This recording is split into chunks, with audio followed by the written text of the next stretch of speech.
do that. I think I just freak out. Okay, there you are. You got him. Next to it. There's one right there. There we go. Not a bad fish whatsoever. Here, first of the day on the topwater frog in the water. Oh, jeez.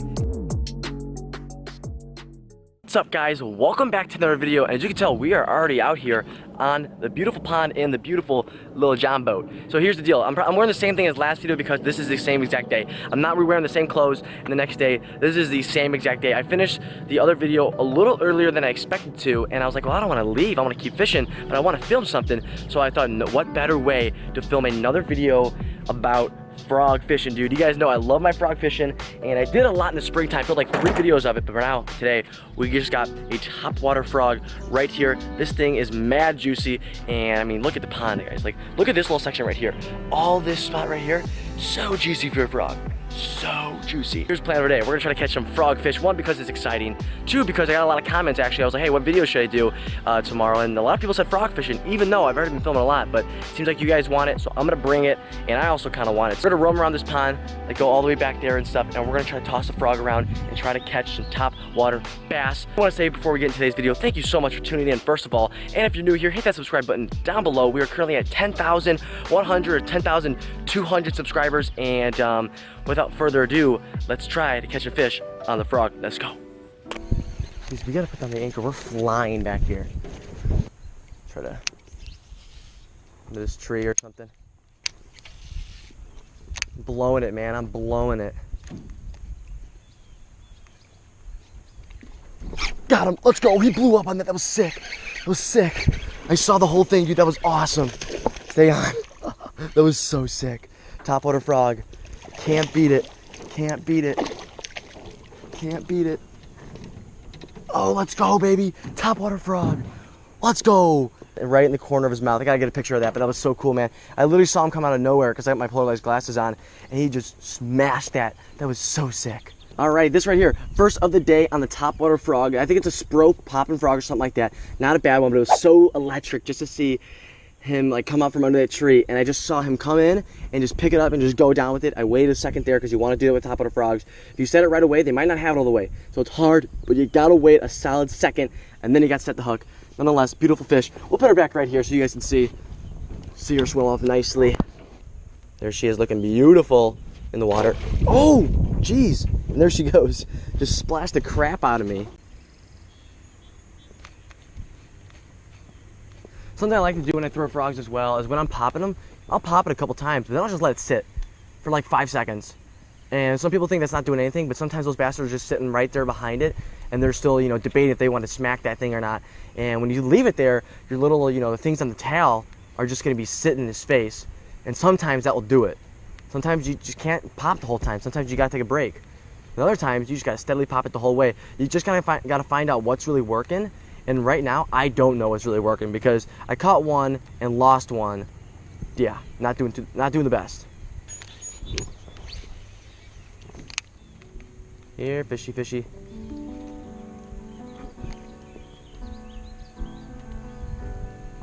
Got him, got him. I waited like 4 seconds after he hit that, dude. Nice, dude, he's fighting like, oh, this one's fighting real nice. So he's not the biggest.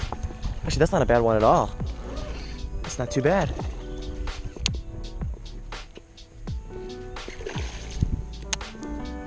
Come on. It's actually not a bad fish. I actually let him take it down. I missed a couple bites there, so I let him take it down literally for like 4 seconds. That was weird. I usually never do that. And it's probably because I'm tired, so I had a super delayed reaction. We're gonna try to get this guy in here. Let's go. That's a good fish, boys. That's a 3-pounder all day. Right in the top of the mouth, dude. Let's go. Actually, maybe not 3. Okay, maybe I got a little excited. It's definitely 2 though. It's in the 2s. I'd say closer to 3, but we're gonna get big camera out for this one, and we'll get a picture of this one. That's awesome. Let's go. Fish number 2 on the day on the frog, and it's currently 10. Well, it's already 10:10. Wow. Okay. This right here is the fish on the frog. Not bad. Right at the top of the mouth. Actually, ooh, wasn't hooked that much. Actually, just came out. But I missed a bite there, and I think what I was doing, it was right when I saw the blow up, I was setting the hook. Don't want to do that. You definitely want to wait. This one, I probably waited a little too long, and I thought he was going to get off, but not a bad fish whatsoever, and we're going to put her back, man. Good fish, though. Good, healthy fish. My biggest of the day, and we're going to put her back on this side. Good fish. On the frog. Morning is young too. Boom, there she goes. Got a lane right here. Right in front of the lilies. Oh my God, how did he not get that? Got him, there we go. Let's go, on the spook. That's a good one, dude. That's a good one. Stay on. Actually, maybe it's not a good one, just felt really good. Not bad though, dude, on the spook. Gotta find your lanes, guys. Like I said, gotta find your lanes right next to the lily pads. Had a good shot there. And he slammed it. That was sweet, that was super cool. Missed it at first though. Still got a lot of energy though. Let's go, boys. Let's go. Right in the top of the mouth. Not a bad one, dude. Like I said, he's actually, like, he's barely hooked, man. He missed it actually the second time again. Landed on the outside of his face. Not too shabby, boys. Let's go. Not a bad fish caught on that big old spook. Let me bring it up here. It's in the water right now, right on this big old spook right here. Makes a lot of noise. I actually had another blow up before this and I missed it. I don't know how, but this guy hit it once, missed it, came back, slammed it again. It was super cool, man. Especially when you're throwing this loud spook, all you hear is like this loud splashing noise, like, and this bass comes out of nowhere and just slams it, dude. It's super cool and not a bad fish. Felt really hard. Thought it was way bigger, man. I'm over exaggerating here today, but everything just seems bigger, man.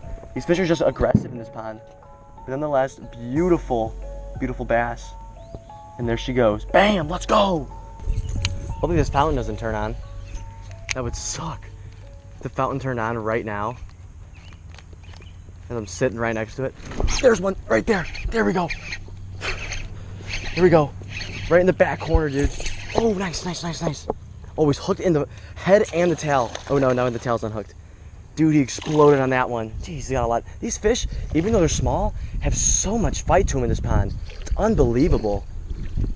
Another one on the spook, man. Come on, get in here. And there we go, baby. Let's go. Not a bad one. These ones are pretty much all the same size, but dude, I'm telling you, these fish, no matter what size, fight so hard, and it's so awesome, dude. And especially when they explode in topwater, I mean, you can't really beat that, so. Let's try to get this hook out real quick. There we go. Not a bad one. Like this right here is fish number 4 on the topwater spook. Not a bad one, but he lit it up, man. No matter what size these fish are, whenever they blow up, it is so, so epic. And we're gonna put him back right here. Hopefully the camera's on him. We should just send him on his way. Boom, there he goes. Let's go. Right now we're stuck in the back of this. You guys see we're on land already. We're stuck in the back of this mini cove. I'm gonna shoot across over there with the oars, and we got that last back pocket to hit. Then after that, we're gonna call it a day. I'm hoping we can get a few more bites because we just got 2 in literally 10 minutes. So hopefully it's picking up on the spook. I'm trying to catch some more fish. Let's go. Where are you, bass? Where? Oh, there he was. I missed him though. He didn't get hooked though. I don't know why I set the hook when he misses it. I really don't know what I do that. I think I just freak out. Okay, there you are. Got him. I was about to say, where are you, bass, again? Let's go. That was sick. He came back for him, dude. Love that with topwater. Not an average one. He's got a little black thing on his head, though. Interesting. Oh, dude. Beautiful fish. That's awesome. Let's go. We got to get him in, though. It's not done yet. There we go, boys. Oh, that's a really cool shot for a picture. That's a 2.5 pounder all day, man. I mean, he blew up on it and he missed it. So when they don't get hooked, chances are they're gonna come back for it if you throw it back. So that's why I always throw it back no matter what. Sometimes if they get hooked, they won't come back, but if he misses it, they want that because they wanted to hit it. And nonetheless, beautiful fish. We're gonna get a quick picture of this guy. Won't bring out the big camera for this guy, but look how hooked he is. Barely hooked. Boom, unhooked. He was that close the whole time. Not a bad guy. Toss her back. Boom, baby, let's go. Now we're in the trees. We gotta get out of this real quick. Well, guys, that right there is gonna do it. That's gonna wrap up today's video. And wow, that was fun. That was really fun. I mean, I filmed the video, like I said, I filmed the video earlier. It was fun catching fish. Did my Googan bait slam. You guys saw that video. But and then to switch to topwater, I was like, man, it's still kind of early. Clouds are still out, which they aren't anymore. My clouds are still out. I'm like, the topwater bite might still be on. And you guys know I love that topwater bite. I mean, I haven't done topwater in a little bit because I filmed like 3 videos in the spring with it, so I was like, okay, we're chilling on the topwater videos, but you guys seemed like you wanted it, so you got it. So we started with the frog. I missed a lot of bites today on the frog. I just wasn't doing well with it, man. I think it's common. I mean, I would like to say that the bass didn't hit it all the way, but no, I totally messed it up, man. I was getting I was setting the hook too early, you know, and I wasn't patient enough, man, because I'm kind of tired out here. But then I decided to switch up to the spook, man, because like this whole portion of the lake has no weeds, and that thing was just killing it, man. Fish were hitting it, and there's just something about fish exploding on a topwater bite that just gets me going, and I could do it probably for like 24 hours straight, man. It was so exciting. Thank you guys so much for watching today's video. If you did enjoy, hit that subscribe button down below and that big old thumbs up button. I'm sweating like a maniac out here, so I'm gonna sign you guys out. But thanks again for watching, and I will catch you guys in the next one. Peace.